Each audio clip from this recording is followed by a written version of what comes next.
हमारी बच्चियों की हौसला अफजाई करेंगे और इनाम तकसीम करेंगे। सॉरी जी, मैं नहीं आ सकता।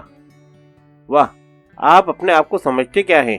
एक तो हम आपकी इज्जत अफजाई करना चाहते हैं और आप करवाना नहीं चाहते, और हाँ, फंक्शन के अख्तिताम पर आपको गुलदस्ता पेश किया जाएगा और प्रिंसिपल साहिबा के दफ्तर में चाय होगी जिसमें फ्रूट चाट और पकौड़े होंगे, तो आप वक्त पर पहुंच जाइएगा। तो जनाब, मैं इस किस्म की इज्जत अफजाई से तंग आ गया हूँ। एक तो इन दिनों ये बुके या गुलदस्ता पेश करने का रिवाज हो गया है, क्योंकि ऐसे गुलदस्तों में जो फूल सजे होते हैं उनको काट कर और कोई ख़ास केमिकल छिड़क कर चमकीला और तरोताज़ा बनाया जाता है, तो इन्हें आप घर वापसी पर गुलदान में सजा भी नहीं सकते। ऐसे बुके से आप ज़्यादा से ज़्यादा झाड़ पोंछ का काम ले सकते हैं या किसी को ज़दोकोब कर सकते हैं। कुछ अरसा पेशतर मैं इसी किस्म की इज्जत अफजाई करवा के घर वापस आया तो मेरी कार की पिछली नशिस्त पर 3 बुके पड़े हुए थे। और याद रहे कि ये बकरीद से कुछ रोज़ पहले का वक़ुआ है। मेरी बेगम कार की आवाज़ सुनकर पोर्च में आई और कहने लगी, तो कैसा रहा तुम्हारा फंक्शन? बड़ी इज्जत अफजाई हुई बेगम। 150 बच्चों में इनाम और सर्टिफिकेट तकसीम किए। स्टेज पर इतनी देर खड़ा रहा कि टांगे पत्थर की हो चुकी हैं और दिन में तारे नजर आ रहे हैं, लेकिन इज्जत अफजाई बहुत हुई। ये इज्जत अफजाई हुई है। उसने पिछली नशिस्त पर पड़े गुलदस्तों की जानिब इशारा किया।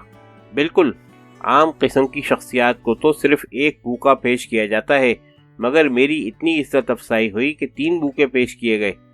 बेगम कतई तौर पर मुतासिर न हुई और कहने लगी, इनसे बेहतर था कि वो तुम्हें कुछ चारा पेश कर देते। कम से कम इस बकरे को खिला देते जो सुबह से बां बां कर रहा है। इन्हें तो बकरा भी मुंह न लगाएगा। जाओ, उस गरीब के लिए बाजार से चारा खरीद कर लाओ। पुरानी कहावत है कि अंग्रेजों ने ताना दिया कि हम जब मैदान जंग में उतरते हैं तो इज्जत के लिए लड़ते हैं और फ्रांसीसी दौलत हासिल करने के लिए लड़ते हैं।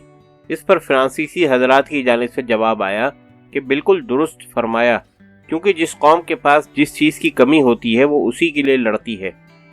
अब मेरा भी यही हाल है कि इज्जत तो धड़ाधड़ मिल रही है, लेकिन दौलत कहीं दिखाई नहीं देती। भला हो शहर के 2-3 शायरों का और 1-2 रिटायर्ड जज हजरात का कि वो इस नौयत की महफिलों में उड़ते हुए पहुंच जाते हैं और खूब इज्जत करवाते हैं। पिछले बरस एक प्राइवेट स्कूल की जानिब से दावत मौसूल हुई कि बच्चों का फैंसी ड्रेस का मुकाबला है, आप चीफ गेस्ट के तौर पर तशरीफ़ लाएं। मैं वाकई कहीं और मसरूफ़ था, इसलिए माजरत कर दी, और इस माजरत पर प्रिंसिपल साहब ने बहुत बुरा मनाया और कहने लगे, तारड़ साहब, अदीब और दानिश्वर वगैरह हमेशा रोना रोते हैं कि कौम हमारी कदर नहीं करती। हम आपकी जगह किसी मुखय्यर शख्सियत को बुला सकते थे जो हमारे स्कूल को डोनेशन भी देकर जाते। आपने क्या देना था? और फ़ोन बंद। इससे अगले रोज़ उनका फिर फ़ोन आया और कहने लगे, मैं आपको सिर्फ ये बताने के लिए फ़ोन कर रहा हूँ कि आप तो नखरे कर रहे थे ना, इज्जत अफजाई नहीं करवाना चाहते थे, तो हमने फला रिटायर्ड जज साहब से दरख्वास्त की, तो ना सिर्फ वो तशरीफ़ ला रहे हैं बल्कि अपने हमराह कुछ परेज फोटोग्राफरों को भी ला रहे हैं। समझे आप? कुछ लोग तो इस किस्म की दावत बड़े अदब व एहतराम से देते हैं, घर आकर दरख्वास्त करते हैं और ये पेशकश भी करते हैं कि सर गाड़ी भेज देंगे ताकि आप वक्त पर पहुंच जाएं। लेकिन कुछ ऐसे हजरात होते हैं, और ये हजरात जमहूरी दौर में ज़्यादा पाए जाते हैं, जो बाकायदा धौंस जमाते हैं और तकरीबन धमकी आमेज अंदाज में दावत देते हैं।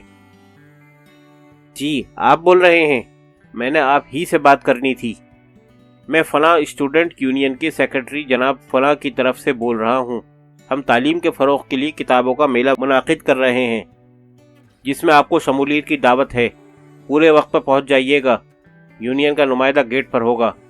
आप अगर ना आए तो फिर ये देख लीजिएगा कि हमारे कारकुन बेहद जोशीले हैं।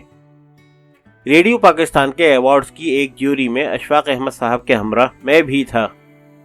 जब हमने अपना फैसला कलम बंद कर दिया तो अशफाक साहब कहने लगे, यार तारड़, तुमसे कुछ मशवरा करना है। मैंने अर्ज़ किया, खान साहब, मशवरों के तो आप मास्टर हैं, बहरहाल फरमाइए। कहने लगे, मैं और तुम्हारी बानो अपा कल एक एक्शन प्लान बना रहे थे, क्योंकि हम महफिलों और यूनिवर्सिटी कॉलेजों में सदारतें करते करते तंग आ चुके हैं। खान साहब, मैं उछल पड़ा, आप भी इज्जत अफजाई करवाते करवाते तंग आ गए हैं।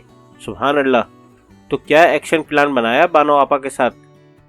निहायत संजीदगी से दाढ़ी खुजाते हुए बोले, लोग मोची से एक कील जूते में लगवाते हैं तो इसके 2-4 रुपए उजरत दे देते हैं, और हम लोग जो इतने खुज्जल ख्वार होकर बिलाखिर अदीब दानिश्वर बन जाते हैं तो हमारी खिदमत की कोई उजरत नहीं दी जाती।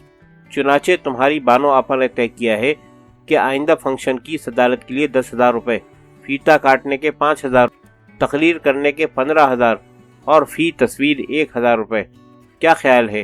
क्योंकि हम तुम्हें भी इस एक्शन प्लान में शामिल करना चाहते हैं।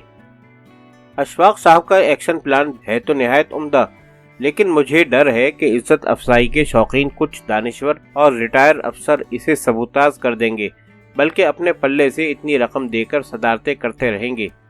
चुनाचे मैं भी फिलहाल सिर्फ इज्जत अफसाई पर गुजारा करूं तो बेहतर है, अगरचे गुजारा नहीं होता।